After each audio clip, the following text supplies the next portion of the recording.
Hello everyone, कैसे हो आप सभी। वेलकम है आपका अपने यूट्यूब चैनल यूनिक स्टडी पर। तो BA second and third year students के लिए हम हिंदी की एक और वीडियो लेकर आए हैं।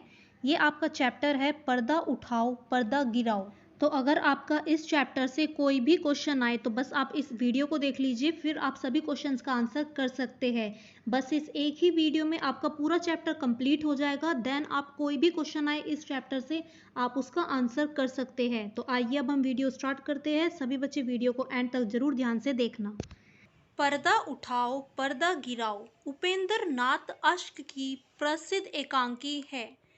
इसके द्वारा उन्होंने कला जगत की मजबूरियों, छिछोरेपन और मौका परस्ती की पोल खोलने की कोशिश की है। उसके लिए उन्होंने एक नाटक कंपनी की तैयारियों और नाट्य प्रदर्शन के दौरान आने वाली समस्याओं को पूरी सहजता में व्यंजित किया है। प्रयाग कलाकार समिति नाम के नाटक क्लब के बहाने से अव्यवसायिक नाटक मंडलियों की दीन दशा को प्रस्तुत करते हैं।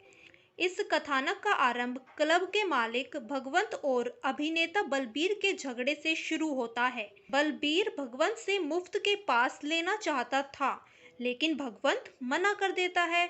भगवंत बोलता है कि पहले तो अच्छे अभिनेता मिलते नहीं हैं और जब मिलते हैं तो सब हीरो बनना चाहते हैं और फिर रिहर्सल पर टाइम से नहीं आते। फिर अगले दिन बलबीर के बीमार होने की खबर मिलती है। फिर सभी परेशान हो जाते हैं कि बलबीर की भूमिका अब कौन निभाएगा। फिर अनेक पात्रों में बदलाव कर दिए जाते हैं। जब भगवंत और बलबीर की लड़ाई हुई थी तो उसके नेक्स्ट डे बलबीर बीमार हो जाता है और वह रिहर्सल के लिए नहीं जाता है। तो अब सब सोचने लगते हैं कि अब बलबीर की भूमिका कौन निभाएगा। और फिर भगवंत बोलता है कि बलबीर जरूर नाटक कर रहा होगा, वो कोई बीमार नहीं है। मैंने उसे कल मना कर दिया था ना टिकट फ्री में देने के लिए, इसलिए वो नहीं आया है। फिर बाद में अनेक पात्रों में बदलाव कर दिए गए। दयाराम और भगवंत की कोशिश के बाद जब नाटक शुरू होता है तो लेखक देखता है कि कभी अभिनेता अपने संवाद भूल जाता है, कभी प्रॉम्प्टर अपनी जिम्मेदारी पूरी तरीके से निभा नहीं पाता। फिर दयाराम पर्दा गिराने को कहता है, क्योंकि जब कलाकार अभिनेता अपने डायलॉग भूल रहे थे, कोई भी अपनी भूमिका सही से नहीं निभा रहा था, तो उस टाइम पर दयाराम पर्दा गिराने के लिए कह देते हैं। वह दर्शकों के बिगड़े हुए मूड को संभालने के लिए मृदुला घोष नामक नर्तकी को ढूंढता है, लेकिन वह नहीं मिलती। फिर अफीमचियों को बुलाया जाता है और दूसरे राजपुतानी नाम के एकांकी की तैयारी कर ली जाती है।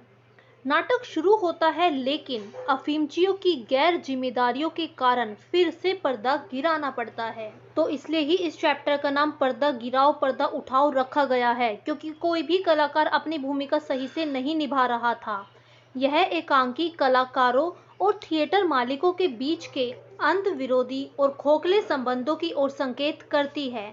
इस एकांकी का लक्ष्य केवल हंसी और मनोरंजन पैदा करना नहीं है, बल्कि यह कला जगत के लिए बहुत गंभीर और सार्थक प्रश्न भी खड़ा करता है। इसके द्वारा अश्क जी यह भी संकेत देना चाहते हैं कि किसी भी कला को टाल मटोल के दृष्टिकोण से नहीं लेना चाहिए।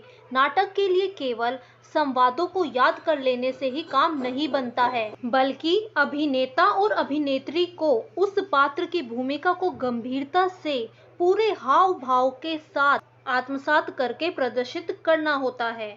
जब जब किसी कलाकार ने कला के साथ अगंभीरता का बर्ताव किया है, तब तब समाज ने उसे नकारा है। अतः कला केवल तत्कालीन मनोरंजन का साधन नहीं होती है, बल्कि गहरी संवेदनशीलता का सजीव प्रतिरूप होती है। अतः पर्दा हटाओ पर्दा गिराओ एकांकी का उद्देश्य कला के महत्व को बताना है। तो अगर अब आपके एग्जाम में क्वेश्चन आता है कि पर्दा उठाओ पर्दा गिराओ एकांकी की विशेषताएं और उद्देश्य बताइए, तो आपको ये पूरा आंसर लिख देना है। ओके, तो अब आपका ये पूरा चैप्टर कंप्लीट हो गया है। इस एक ही वीडियो में ये पूरा चैप्टर कंप्लीट हो गया है। अगर अब आपके एग्जाम में कोई भी क्वेश्चन आता है इस चैप्टर से लेकर, तो आप यही आंसर लिख देना, आपके अच्छे मार्क्स आएंगे। तो अगर आपको ये वीडियो अच्छी लगी है तो प्लीज़ वीडियो को लाइक करना, ज़्यादा से ज़्यादा शेयर करना और कमेंट करके बताना कि आपको ये वीडियो कैसी लगी। और अगर आप मेरे चैनल के साथ नए हैं तो चैनल को सब्सक्राइब करना, बेल आइकन को प्रेस कर देना, ताकि आपको latest updates time to time मिलती रहे। Okay, bye everyone, have a nice day.